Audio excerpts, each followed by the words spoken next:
Hello dear aspirant, उम्मीद है आप सभी काफ़ी अच्छे होंगे। देखिए ये सेशन बहुत इंपॉर्टेंट आपके लिए इसलिए है क्योंकि यहाँ से जो चीज़ें मैं सिखा रहा हूँ आप आराम से 20 से 30 मार्क्स एक्स्ट्रा ला सकते हैं। इसीलिए इस सेशन को डेली देखिए क्योंकि ये सेशन अब डेली आएगा आपके एग्जाम तक। ठीक है, आज इसका पार्ट नंबर 6 है। इसके पहले जितने पार्ट हैं अगर आपने नहीं देखा है जाके जरूर देख लीजिए। बहुत ही इंपॉर्टेंट सीरीज होने वाली है। और अभी तक अगर चैनल नहीं सब्सक्राइब किया है तो तुरंत के तुरंत चैनल जरूर सब्सक्राइब कर लीजिए क्योंकि बहुत कुछ अभी मिलना बाकी है। आइए शुरू करते हैं। देखिए क्या टॉपिक है। क्वेश्चन को बहुत ध्यान से पढ़ना है और क्वेश्चन की हिंट को समझना है जो मैं बताता हूँ। और उन हिंट को आपको नोट डाउन करते चलना है जिससे आप जब अपना प्रीलिम्स का एग्जाम दें तब वहां पर कहीं ना कहीं उस हिंट को अप्लाई करें। देखो यहाँ वीडियो देख के जो चीजें आप सीखेंगे अगर उसको अप्लाई नहीं कर पाएंगे तो सब कुछ गड़बड़ हो जाएगा। ठीक है, चलिए शुरू करते हैं। देखो सवाल क्या लिखा है, with the reference to green hydrogen consider the following statement. अब हो सकता है कोई बच्चा हरित हाइड्रोजन के बारे में ना पढ़ा हो या पढ़ा भी हो तो चीजें सही से ना हो, लेकिन कुछ चीजें ध्यान रखना। जैसे मैंने 2024 का पेपर जब सॉल्व कराया था तब भी मैंने बताया था कि अगर कहीं पर लिखा है कैन बी, है ना, अगर कहीं पर भी कैन लिखा है तो ध्यान रखिएगा लगभग लगभग 100% ऐसे चांसेस होते हैं। मान के चलिए ऐसा रेयर ऑफ रेयर केस हो जहां पे चीजें गलत हो, नहीं तो 100% चीजें क्या होती हैं, करेक्ट होती हैं। ध्यान रखना करेक्ट होती है क्योंकि जब बात संभावनाओं की होती है ना तो कहीं ना कहीं पॉसिबिलिटीज हर जगह होती है, इस बात को ध्यान रखना। इसीलिए यहाँ लिखा है यह सीधे आंतरिक दहन के लिए ईंधन के रूप में इस्तेमाल किया जा सकता है। तो बिल्कुल किया जा सकता है भाई, हाइड्रोजन है तो आप जानते हैं हाइड्रोजन फ्यूल भी बन रहे हैं। आगे यह प्राकृतिक गैस के साथ मिश्रित किया जा सकता है और गर्मी या बिजली उत्पादन के लिए ईंधन के रूप में इस्तेमाल किया जा सकता है। तो बिल्कुल है ना, नेचुरल गैस के साथ मिक्स किया जा सकता है और हीट जनरेशन या पावर जनरेशन के लिए एज अ फ्यूल यूज किया जा सकता है। तो बिल्कुल हो सकता है।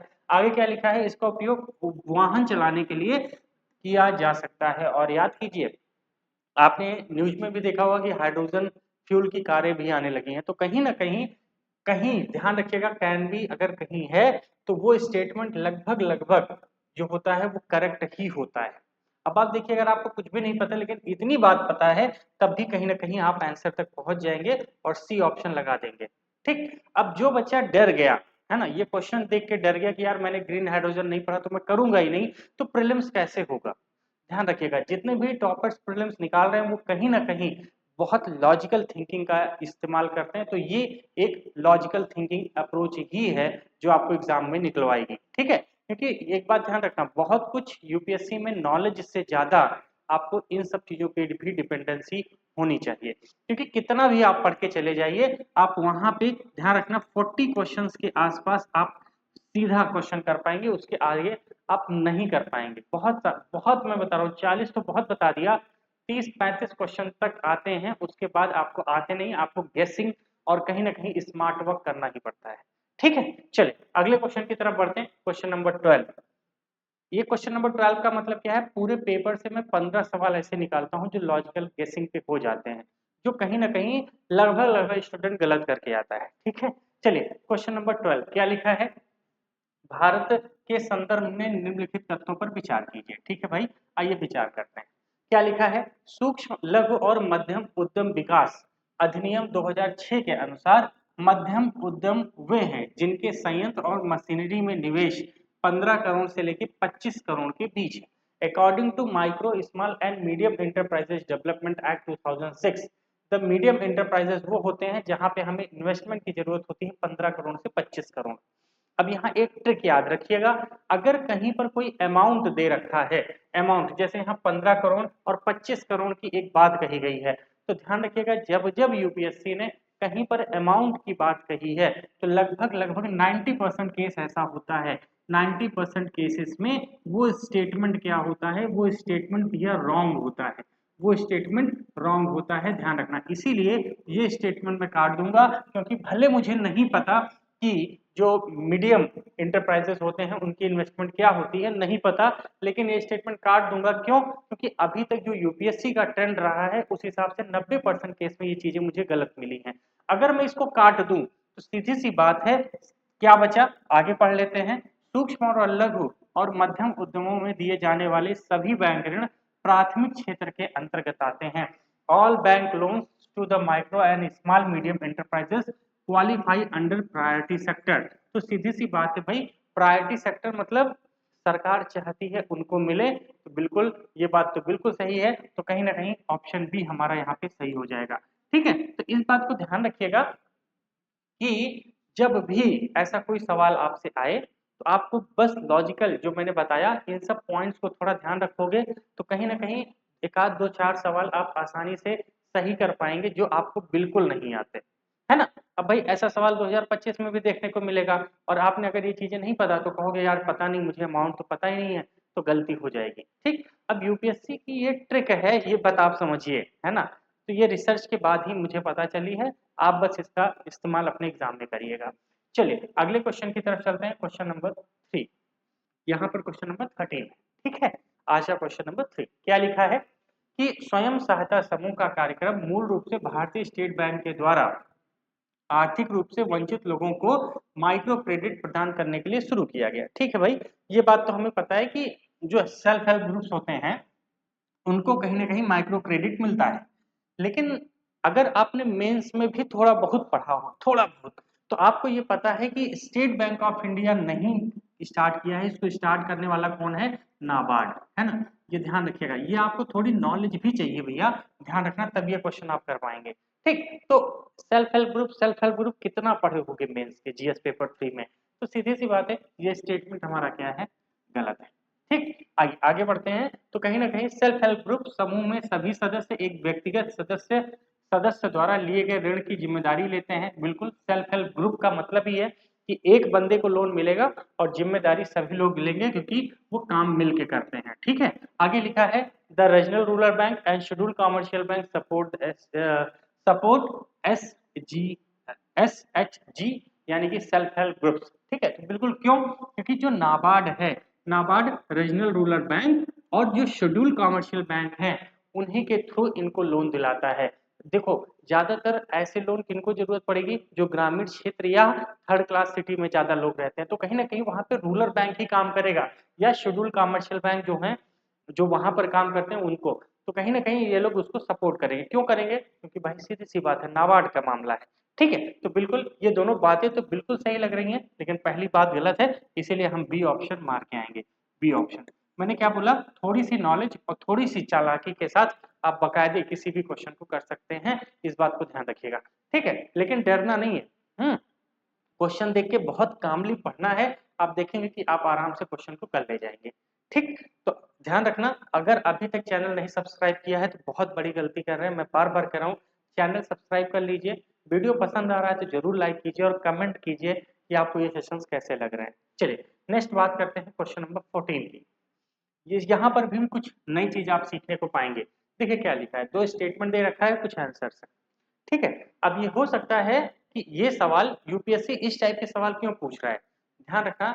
ये बस ये जानने की टेक्निक है कि जो आपने पढ़ा है, जो आपने चीजों पढ़ा है वहां थ्योरेटिकल नॉलेज कितनी, आपके माइंडसेट कितना अच्छे से काम करता है, उस पे ये सवाल है।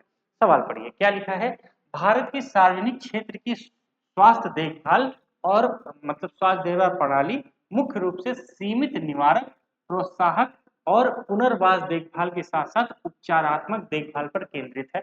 यानी कि India public health care system largely focused on curative care with limited preventive, promotive and rehabilitated care.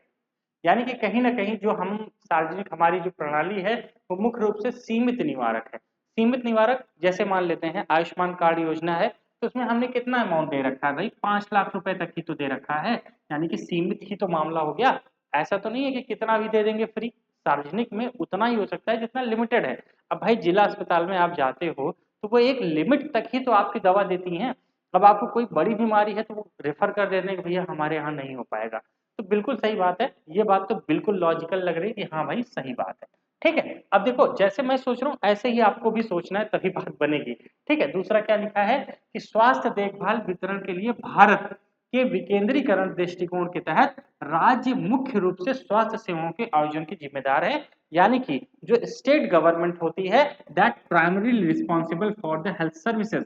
और अगर आपने पॉलिटी में ये पढ़ा हो कि स्टेट लिस्ट में कहीं ना कहीं हेल्थ डिपार्टमेंट आता है, तो आप बिल्कुल इस स्टेटमेंट को सही बता सकते हैं, है ना। अब देखो मैंने इसको कहाँ से कनेक्ट किया, इसको पॉलिटी से कनेक्ट कर लिया, तब लग गया हाँ भाई सही बात है, क्योंकि स्टेट लिस्ट में कहीं ना कहीं हेल्थ है, आता है। तो ये दोनों स्टेटमेंट सही हैं। और ये बात कहाँ लिखी है, यहीं पे लिखा है both statement and statement two are correct, और कहीं ना कहीं वो करेक्ट एक्सप्लेनेशन देता है। और हर जगह कहीं ना कहीं आपको गलत मिलेगा, जैसे यहाँ इनकरेक्ट है, यहाँ इनकरेक्ट है, और यहाँ भी लिखा है नॉट करेक्ट एक्सप्लेनेशन, तो इसीलिए ए ऑप्शन हमारा हो जाएगा।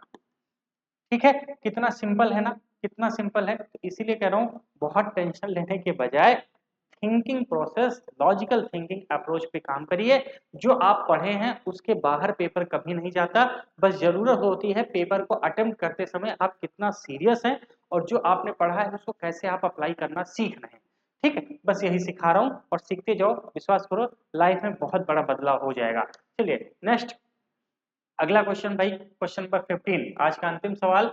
ध्यान से पढ़िए क्या लिखा है। भारत के संविधान के अनुसार केंद्र सरकार का कर्तव्य है कि वह राज्यों की आंतरिक शांति से बचाए। सीधी सी बात है, कॉन्स्टिट्यूशन में ये बात कहीं भी कही भाई, केंद्र है मतलब कि जो सेंट्रल गवर्नमेंट है वो कहीं ना कहीं वो ड्यूटी है कि वो इंटरनल डिस्टर्बेंस से बचाएगी। ठीक, चलो समझते हैं आगे। दूसरा, भारत का संविधान राज्य को निवारक निरोधक मतलब कि के लिए व्यक्ति को कानूनी परामर्श देने की छूट देता है। कहीं ना कहीं constitution of India exam the state for from providing legal counsel to personal being held for preventive detention. देखो एग्जैक्टली क्या है, जब कोई व्यक्ति है तो कहीं ना कहीं आर्टिकल 21 में आइए, है ना, वहां पे क्या है, यही है कि अगर किसी को प्रॉब्लम है, ठीक है, तो वो व्यक्ति क्या होगा, लीगल सर्विसेज पा सकता है, उसको सरकार वकील अलग से देगी, है ना। आर्टिकल नंबर 32 की तरफ भी जाइए, तो उन सबको अगर मैचअप करके आप देखेंगे तो कहीं ना कहीं ये रिजल्ट आपको देखने को मिलेगा। तो बिल्कुल सही बात है ये। लेकिन तीसरा स्टेटमेंट पढ़िए क्या लिखा है, यही स्टेटमेंट इस क्वेश्चन को पूरी तरह से चेंज कर देगा। क्या लिखा है, आतंकवाद निरोधक अधिनियम 2002। अब देखो सबको पता है कि यूपीएससी में ये चीजें कोई नहीं पढ़ता, है ना। कभी भी टेररिज्म एक्ट आप पढ़ के जाओगे क्या, भाई खुद सोचो ना, क्या टेररिज्म एक्ट जाओ के पढ़ेंगे। तो यूपीएससी की चालाकी है, ऐसे समझिएगा, जब भी आपको कुछ ऐसा लगे कि यार ये तो एक्स्ट्रा ऑर्डिनरी ये पूछ रहा है, मतलब बहुत ज्यादा डीप में जाके, तो समझ लेना वो स्टेटमेंट लगभग लगभग गलत होता है। आइए यहाँ आप पढ़ेंगे तब भी आपको लगेगा कि हाँ यार ये कहीं ना कहीं गलत है। क्यों, क्योंकि इसके अनुसार ये लिखा है कि पुलिस के समक्ष अगर कोई व्यक्ति कबूलनामा करता है तो उसको साक्ष्य के रूप में इस्तेमाल नहीं किया जा सकता। अच्छा, पुलिस के सामने मैंने कहा कि मैं चोर हूं, और मैं जाके ये कोर्ट में साबित भी पुलिस नहीं कर सकती ये कह रहा था कि मैं चोर हूं, ऐसा कहीं हो सकता है क्या। तो बिल्कुल अगर कोई एक्यूज कन्फेस करता है तो वो एविडेंस के रूप में बिल्कुल यूज हो सकता है भैया, कैन नॉट नहीं, कैन भी, है ना, यूज किया जा सकता है। इसीलिए ये स्टेटमेंट गलत हो जाएगी। जब गलत होगी तो ये दोनों बातें तो बिल्कुल सही है, क्योंकि अगर हम ध्यान से सोचें तो ये दोनों बातें सही हैं, तो कहीं ना कहीं बी ऑप्शन हमारा सही हो जाएगा। ठीक है, मैं गारंटी कहता हूं कि ये सवाल पढ़ने के बाद बहुत लोगों की हालत खराब हो गई होगी, इतना आसान इससे ये क्वेश्चन सॉल्व नहीं हुआ होगा। लेकिन अब जब मैंने बताया तो आपको लगा होगा कि नहीं यार अगर ऐसे सोचा जाता तो कहीं ना कहीं क्वेश्चन ये सही हो जाता, है ना। तो इसीलिए ध्यान रखिएगा, लॉजिकल थिंकिंग पे काम करिए, आप देखेंगे कि आपका प्रीलिम्स बहुत आसान से होने वाला है। ठीक है, तो आज के लिए बस इतना ही। लेकिन ध्यान रखना, इसी तरह मैं आपको मेंस के आंसर राइटिंग भी करवाता हूँ कमांडो ट्रेनिंग प्रोग्राम में, जो कि 2 जून से स्टार्ट हो रहा है, ध्यान रखिएगा 2 जून से। तो बिल्कुल डिले मत कीजिए, सिर्फ 50 स्टूडेंट का ये बैच होगा। एक्सटेंसिव आंसर राइटिंग प्रोग्राम है, जिसमें हम आपको पीवाईक्यू की एक बाकायदे मेंस की बुकलेट भी देते हैं। मेंस के 25 टेस्ट सीरीज के 25 टेस्ट भी होंगे, और थीम वाइज आपको नोट्स भी मिलेंगे। 120 दिन का टोटल प्लान है। 120 दिन में हम आपको जबरदस्त आंसर राइटिंग कराएंगे, जिससे आपका जो दिमाग है वो खुले, और आप देखेंगे यूपीएससी में मेंस में किस हिसाब से लिखना है, यानी कि इनोवेटिव तरीके से हम कैसे कर सकते हैं। ज्वाइन करने के लिए डिस्क्रिप्शन बॉक्स में जाइए, वहां पर कमांडो ट्रेनिंग प्रोग्राम के नाम से एक व्हाट्सएप ग्रुप है, उस ग्रुप को ज्वाइन कर लीजिए, या मुझे इस नंबर पे व्हाट्सएप कीजिए। ध्यान रखना ये एक पेड बैच है, ठीक है, इसको ज्वाइन करने के लिए आपको कहीं ना कहीं अमाउंट पे करना पड़ेगा। फीस वगैरह जानने के लिए आप हमें व्हाट्सएप कीजिए या ग्रुप में जुड़िए, ठीक है। आप लेकिन सिर्फ 50 बच्चों के लिए, ठीक है।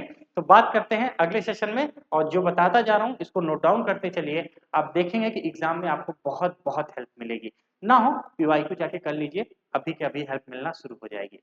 थैंक यू सो मच आप सभी का जुड़ने के लिए, बाय।